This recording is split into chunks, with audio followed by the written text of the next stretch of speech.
ETF index mutual funds నేర్చుకుని stock మార్కెట్లో రాణించాలనుకుంటున్నారా? వెంటనే ఈ నెంబర్కి కాల్ చేయండి.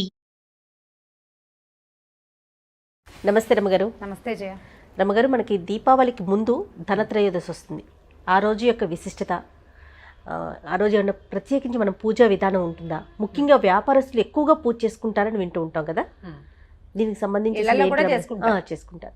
కానీ మన సైడ్ తక్కువ అనుకుంటున్నారు అమ్మగారు. నేను మన వైపు తక్కువ, కానీ ధనత్రయోదశి అంటే పర్వదినం. మామూలుగా మనం ఎట్లా చెప్పుకుంటాం, దీపావళికి ముందు 2 రోజులు, తర్వాత 2 రోజులు. ముందు 2 రోజులు ధనత్రయోదశి, తర్వాత నరక చతుర్దశి, తలంటి పోసుకునే రోజు చతుర్దశి. తర్వాత దీపావళి పండుగ అయ్యాక బలిపాడ్యమి, తర్వాత భగినీహస్త భోజనం అంటే యమద్వితీయ అని చెప్తారు. హిందీ వాళ్ళైతే భాయిదూజ్ అంటారు. ఈ 5 రోజులు ముఖ్యమైన పండుగ. అంటే దీపావళి పండుగకి మొత్తం 5 డేస్ అయితే, మధ్యలో ఉన్న దీపావళి పండుగ, ముందు 2 తర్వాత 2 పర్వదినాలు. ఇవి కొంతమంది చేసుకునే విధానం ఉన్నవాళ్ళు, ప్రాంతాల్లో అలవాటు, ఇళ్లల్లో అలవాటు, మన గ్రామాల సంప్రదాయం ప్రకారం ఈ పర్వదినాల్ని చేసుకుంటాం. అయితే మనం ధనత్రయోదశి గురించి చెప్తున్నాం కదా. ధనత్రయోదశి పేరు ఎలా వచ్చింది రమ్మగారు? అది అసలు అంటే త్రయోదశి 13వ రోజు కదా.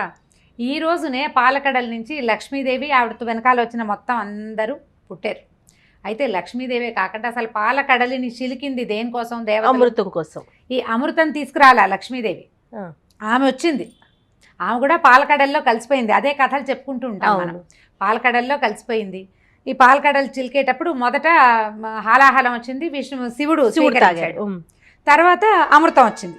ఈ హాలాహలానికి అమృతానికి మధ్యలో లక్ష్మీదేవి, చంద్రుడు, ఐరావతము, కల్పవృక్షము, కాల్పవృక్షము, కామధేనువు, నవనిధులు, రత్నాలు, అప్సరసలు, వీళ్ళందరూ జన్మించారు. గవ్వలు, శంఖాలు అవన్నీ కూడా పాలకడల్లో నుంచి బయటకు వచ్చినాయి. గవ్వలు, శంఖాలు కూడా మరి సముద్రంలో ఇంచే కదా. గవ్వ లక్ష్మీప్రదం, ఆవిడ లక్ష్మీదేవి ఒక చెల్లెలు గవ్వ. అందుకని బీరువాలో గవ్వలు పెట్టుకోవాలని చెప్తారు కదా. ఈ విషయం మీరు నాకు ఎప్పుడు చెప్పలేదు. ఈసారి ఇంకొకటి టాపిక్ మాట్లాడదాం. అయితే శంఖాలు, గవ్వలతో పాటుగా చివరిగా వచ్చిన వాడు ధన్వంతరి.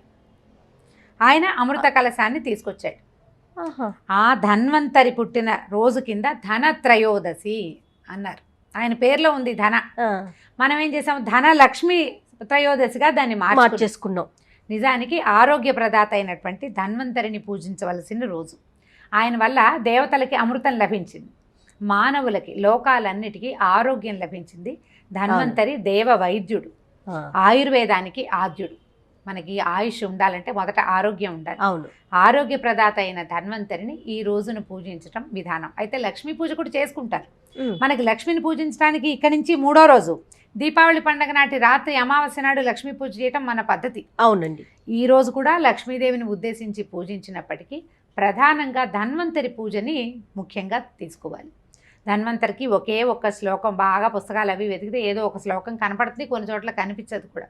ఆయనకి నమస్కారం చేసుకోవటం. అయితే ధన్వంతరితో పాటుగా ఈ రోజున యముడికి పూజ, అంటే యమధర్మరాజుని తలిచి నమస్కరించుకోవటం కూడా ఈ రోజు విధానం.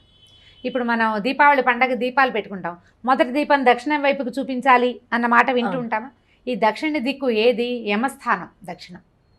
ఈ యమధర్మరాజు దగ్గర ఆ దారిలో ఉన్నటువంటి మన పితృదేవతలకి మంచి ఊర్ధ్వలోకాలు మంచివి లభించడం కోసం దీపాన్ని పైకి చూపిస్తాం.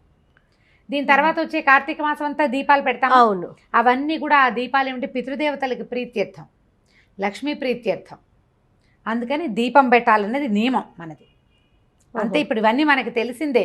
మళ్ళీ ప్రతి సంవత్సరం ఒకసారి మనం జ్ఞాపకం చేసుకుంటూ ఉంటాం. అయితే ఈ లక్ష్మీదేవి, ఈ మన ధన్వంతరి పుట్టిన రోజైనటువంటి ఈ రోజున కొత్త వస్తువులు కొనుక్కోవటం, వెండి బంగారాలు కొనుక్కోవటము స్తోమతను బట్టి. అవును. వెండి అయినా కొనుక్కోవచ్చు, బంగారం అయినా కొనుక్కోవచ్చు. ఆ తర్వాత ఇంకేమైనా వస్తువులు, ఇంట్లోకి యూటిలిటీ ఉండే వస్తువులను కూడా వారి వారి స్తోమతను అనుసరించి వెండి బంగారాలు కొనుక్కోవటం. మన దగ్గర కంటే ఇదివరకు నార్త్ ఇండియాలో ఎక్కువ ఉండేది. క్రమంగా ఏంటంటే వ్యాపార సంస్థల తాలూకు వాళ్ళు అవకాశాలు ఇవ్వటం. అంటే బంగారం కొనుక్కోవడానికి ఏదో ఒక సమయం ఉండాలి కదా. అవును. అందుకని అక్షయ తృతీయ అని, లేకపోతే ఇప్పుడని పుష్యమి నక్షత్రం వచ్చినప్పుడు గురువారం గురు పుష్య యోగం, అలాంటప్పుడు బంగారం కొనుక్కోవాలని, మనం గోల్డ్ కొనుక్కోవడానికి మనకు ప్రత్యేకమైన రోజులు కావాలి. ఆడవాళ్ళకి ఇది ఒక ప్రత్యేకమైన అవకాశం కదా. ఈ రోజు తప్పనిసరిగా కొనుక్కోవాలి అంటే ఆ రకంగా అయినా బంగారం ఏర్పడుతుంది. కాబట్టి ఇది మనం పెద్ద అవకాశంగా తీసుకుంటున్నాం. స్తోమత ఉంటే వెండి బంగారాలు కొనుక్కోవచ్చు. ఇల్లు అవి శుభ్రంగా చేసుకోవటము, ధన్వంతరిని పూజించడం ఈ రోజు నియమం. ఈ ధన్వంతరి పూజ అంటే మనకి అలవాట్లేదు, తెలియదు. ఉమ్. ఆరోగ్య ప్రదాత దేవుడా నువ్వు ఎవరో కానీ నాకు ఆరోగ్యాన్ని ఇచ్చావు అని ఒక దండం పెట్టుకోవచ్చు మనం. గజేంద్ర మోక్షం కథ వింటావా? ఆ, గజేంద్రుడు ఏమని పిలిచాడు విష్ణుమూర్తిని? విష్ణుమూర్తి నీకు శంఖచక్రాలున్నాయి, నీ పక్కన లక్ష్మీదేవి ఉంది, నువ్వు రా అనలా. నువ్వెవరో నాకు తెలియదు, కానీ ఈ ప్రపంచమంతా నీ వల్లే నడుస్తుంది, నాకు శక్తి అయిపోయింది, నువ్వెవడివో ఎక్కడో ఒక చోట నుంచి వచ్చి నన్ను రక్షించు అవును. అనగానే విష్ణుమూర్తి వచ్చాడు. ఆ, శంఖచక్రాల పేర్లు చెప్పలా, ఆయన వాటన్నిటి కూడా వదిలిపెట్టేసి పరిగెత్తుకుంటూ వచ్చేసాడు. ఆయన ఆయుధాలు ఆయన వెనకాలే వచ్చాయి. వచ్చింది. మనం కూడా అట్లా ధన్వంతరి ఏ స్వరూపంలో ఉంటాడో ఆలోచించక్కర్లేదు, ధన్వంతరికి నమస్కరించటం. ఆయన కూడా ప్రీతి ఏంటంటే దీపమే. లక్ష్మీదేవికి ఎట్లా దీపం ప్రీతో అదేవిధంగా ఈ ధన్వంతరికి కూడా దీపం ప్రీతి. అయితే దీనికి ఒక చిన్న పురాణ గాథ ఏం చెప్తారంటే, పూర్వం హేమరాజు అని ఒక రాజుగారు ఉండేవాడట. ఆయనకి సరిగ్గా ఈ త్రయోదశి చతుర్దశిలలో మరణం సంభవిస్తుందని జ్యోతిష్యం చెప్పారట. ఆయన చాలా దిగులు పడి భార్యకి చెప్తే ఆవిడ ఏం చేసిందట, యముడు తమ ద్వారం దాటి లోపలికి రాకుండా వాకిట్లో పెద్ద దీపారాధన దీపం పెట్టి ఆమె తన దగ్గర ఉన్న బంగారం అంతా గుమ్మానికి రెండో వైపు పోసిందట. ఈ దీపం ఆ దీపం వెలుగుతూ ఉంటే బంగారం మీద మెరిసిపోతూ తలతళ్ళాడుతూ కనిపిస్తుంది, లక్ష్మీ ప్రసన్నంగా కనిపిస్తుంది. లోపలికి రాబోయిన యమధర్మరాజు ఇంత లక్ష్మీ ప్రసన్నంగా ఉంది, ఇక్కడ అపమృత్యు ఉండదు, నేను పొరపాటు పడ్డానని వెనక్కి మరలి వెళ్ళిపోయాడు. ఈ రోజున వాకిట్లో పెట్టిన దీపం యమధర్మరాజుకి తిరస్కారం అవుతుంది, ఆయన్ని వెనక్కి పంపించగలుగుతుంది. ఓహో. అందుచేత ధన్వంతరి ప్రీత్యర్థం ఈ ధనత్రయోదశి రోజున అలవాటు ఉంటే లక్ష్మీ పూజ చేసుకోవటం, స్తోమత ఉంటే ఏదైనా కొన్ని బంగారం వెండి బంగారాలు కొనుక్కొని వాటిని పూజలో పెట్టుకుని పూజించుకోవటం, లేదా వాకిట్లో దీపం పెట్టుకుంటే మంచిది. రెండు పక్కల దీపాలు పెట్టచ్చు. బంగారం పోసే రోజులు కావు కదా ఇవి, అది కూడా కృతయుగం నాటి కథ చెప్పుకుంటున్నాం. రెండు పక్కల రెండు దీపాలని గనక అలంకరిస్తే మనకి దీపావళి పండుగకి 2 రోజుల ముందు, కొంతమంది చతుర్దశి నాడు దీపం పెట్టే అలవాటు ఉంది, లేదు త్రయోదశి నాడు పెట్టి చతుర్దశి నాడు పెట్టకపోయినా పర్వాలా, దీపావళి రోజున పెట్టుకోవచ్చు. ఓకే. ఈ త్రయోదశిని మనం ఆరోగ్య ప్రదాత అయినటువంటి ధన్వంతరి ప్రీత్యర్థమే మనం ఈ దీపాలు పెట్టుకుంటున్నాం. మనకి ఆరోగ్యం ఒకటి ఉంటే సరిపోదు, ఆయుష్ కూడా కావాలి. ఈ ఆయుష్ను ఇచ్చేటువంటి యమధర్మరాజు ప్రీత్యర్థం అంటే ఆయనకి లక్ష్మీ సౌభాగ్యాన్ని చూపించే విధంగా దీపాలను కనుక అలంకరిస్తే ఈ అపమృత్యు దోషాలు అవి తొలగిపోతాయని, పిల్లలకి ఏమైనా బాలారిష్టాలు ఉంటే అవి, ఇంట్లో ఎవరైనా అనారోగ్యంగా ఉంటే వాళ్ళ పరిస్థితి కూడా మారుతుందని, అందుకు ఇక్కడ దీపాలు పెట్టుకోవాలని చెప్తారు. ఈ దీపాలు పెట్టినప్పుడు మనం ఒక రాగి కాసు తర్వాత ఒక గవ్వ కూడా అక్కడ గుమ్మం దగ్గర పెడితే అవి లక్ష్మీ ప్రీతికరాలని చెప్తారు. తర్వాత ఈ సాయంకాలం చీకటి పడి దీపం మలిగిన తర్వాత ఈ 2 వస్తువులు పెట్టాం కదా, ఈ 2 ఎత్తి మనం బీరువాలో కనుక పెట్టుకుంటే లక్ష్మీదేవిని ఆకర్షిస్తాయి. ఎందుకంటే గవ్వ ఆమె సోదరి, ఆమెతో పాటు పుట్టింది. రాగి రాగోరుతుందట, లోహానికి రప్పించే గుణం ఉంది, ఆకర్షించే గుణం. అందుకని రాగి కాసును కూడా దీపంతో పాటు ఉంచి తర్వాత దాన్ని బీరువాలో మనం డబ్బులు ఎక్కడ పెడతామో అక్కడ భద్రపరుచుకుంటే సరిపోతుంది. ఏటా అదే రాగి కాసు అదే గవ్వను కూడా మనం వాకిట్లో పెట్టి మళ్ళీ బీరువాలో పెట్టుకోవచ్చు. ఓహో. మన ఇంట్లో ఇవన్నీ అలవాటు లేవు, అవేమి చేయొద్దు, చక్కగా దీపం పెట్టుకుని నమస్కారం చేసుకోండి. ఆరోగ్య ప్రదాత అయిన ధన్వంతరి కోసం ఈ రోజు నేను చెప్తారా రమ్మగారు? ఏమి నాకు దానికి సంబంధించిన శ్లోకాలు తెలియజేయ. నేను 13వ రోజు ఇట్లా త్రయోదశి నాడు దీపం పెట్టుకుని దండం పెట్టుకుంటాం, అంతే అంతే. దీపానికి నమస్కారం చేసుకోవటమే. ఒక్క దీపానికి నమస్కారం చేసినా కూడా మనం ఏ పూజ చేయకపోయినా మనకి రావాల్సిన ఫలితం లభిస్తుంది. పాజిటివ్ ఎనర్జీ దీపం అంటే, అక్కడ లక్ష్మీదేవి ఉంటుంది. ఆ దీపం ఎంత మేరకి దాని వెలుగు వస్తుందో అంత మేర పాజిటివ్ ఆరా ఉంటుంది. ఇప్పుడు ఒక చోట దీపం వెలిగిస్తే అక్కడే ఉండదు, దాని వెలుగు దూరానికి కనపడుతుంది. మన ఇల్లంతా పాజిటివ్ ఎనర్జీ తోటి నిండిపోతుంది. ధన్వంతరిని తలుచుకోండి, లక్ష్మీదేవిని కూడా తలుచుకోవచ్చు. ఒకే వరుసలో జన్మించారు. ఎలాగో 2 రోజుల్లో మనం లక్ష్మీ పూజ చేసుకుంటాము.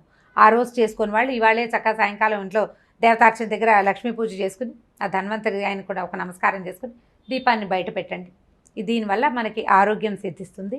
ఏదైనా గండాలు అవి రాబోయే ఉంటే అవి దీనివల్ల తొలగిపోతాయి అని చెప్తారు. యమదీపాలు అంటారు ఇప్పుడు పెట్టే దీపాన్ని. యమధర్మరాజుకి మన ఇంటికి రావద్దు, ఇక్కడ దీపం ఉంది ఈ ఇంట్లోకి వెళ్ళకూడదు అనే ఆలోచన కలిగించడం కోసమే దీపం పెట్టుకుంటాం. అసలు మనకి మన హైందవ ధర్మంలో దీపానికి మనకి చాలా అవినాభావ సంబంధం ఉంటుంది కదా రమ్మగారు. ప్రతి సందర్భంలోనూ దీపాన్నే మనం ఎక్కువగా కోరుకుంటూ ఉంటాం, దీపానికి ఎక్కువ పూజ చేస్తూ ఉంటాం. దీపారాధన ముఖ్యం, ఏ పూజకైనా కూడా దీపం పెట్టుకోవటమే ఇంపార్టెంట్. ఏది చేతకాని వాళ్ళు దీపం పెట్టి ఒక ధూపం వెలిగించి 2 పువ్వులు పెట్టి ఒక అరటిపండు పెట్టినా పూజ అయిపోయినట్టు. అంతే. 2 గంటలు చేసినా అదే, ఒక 5 నిమిషాల్లో చేసేసినా అదే ఫలితం లభిస్తుంది. రమ్మగారు, మరి దీపాన్ని ఏ నూనెతో పెట్టాలి? దీనికి ప్రత్యేకించి ఏమైనా నియమం ఉందా? నువ్వుల నూనెతోటి దీపం పెట్టుకోవాలి. మనం ఈ కార్తీక మాసంలో ఆవునేతి దీపాలు దేవుడి దగ్గర, అవును. వాకిట్లో నూనె దీపం. ఇప్పుడు దీపావళి రోజు పెట్టే దీపాల్లో కూడా నువ్వుల నూనె ప్రధానం. నువ్వుల నూనె అసలు తైలము అని చెప్తారు. తైలం అంటే నువ్వుల నూనె. తిలల నుంచి తీసింది. తిల అంటే నువ్వులు, ఆ, తైలం అంటే నువ్వుల నూనె నియమం. ఈ వాకిట్లో పెట్టేది ఇప్పుడు ప్రధానమైంది జయ. ఇదేం కాలంలో ఉన్నాం మనం? వర్షాకాలం వెళ్ళిపోయి శీతాకాలంలో శరదృతువు. శరదృతువు కదా. ఈ ఋతువులో ఏంటంటే పైగా మొదటి 15-20 రోజులు అంటే ఆశ్వయుజ మాసం అమ్మవారి 10 రోజులు, తర్వాత ఒక 5-7-8 రోజులు అంత చలి వేయదు. అవును. ఆ తర్వాత నుంచి చలి మొదలైపోతుంది. ఈ చలి రోజుల్లో వర్షాల తర్వాత వచ్చే చలిలో ఏంటంటే మధ్యలో పురుగులు, చీమలు, దోమలు, అనేక రకాలైనటువంటి సూక్ష్మ క్రిములు బాగా ప్రబలుతాయి. వాటికి అడ్డుకట్ట వేయటానికి మన దీపావళి పండుగ. తర్వాత మనకి ఆయుష్ వృద్ధి అవటానికి ఈ నువ్వుల నూనెని వెలిగిస్తే దాంట్లో నుంచి వచ్చే సన్నటి పొగ ఉంది కదా, అది ఆయుర్వృద్ధి.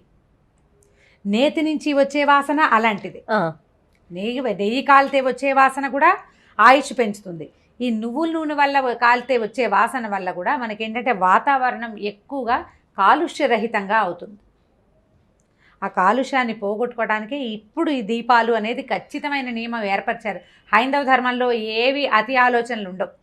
ప్రతి దానికి ఖచ్చితమైన సైంటిఫిక్ రీజన్ ఉంది. మనం తెలుసుకోకపోవటం, మనకి తెలియకపోవటం, 2 కారణాల వల్ల మనం ఇదేమిటో ఎందుకో చాదస్తాం అనుకుంటాం. కానీ ఏది చాదస్తాం కాదు. ప్రతి పని, ప్రతి పూజ, ప్రతి విధానము కూడా అవి ఆరోగ్యానికో లేకపోతే మన పూర్తి బయట ఉన్న వాతావరణం ప్రకృతికో ఉపయోగపడేవే తప్పిస్తే ఏది ఎక్స్ట్రా విషయాలు ఏమీ ఉండవు. దీపాలు పెట్టాలి తైలంతో. తైలము అంటే తిలలతో చేసేది నువ్వుల నూనె. అంతే. తప్పకుండా రమ్మగారు. నమస్తే అండి. నమస్తే.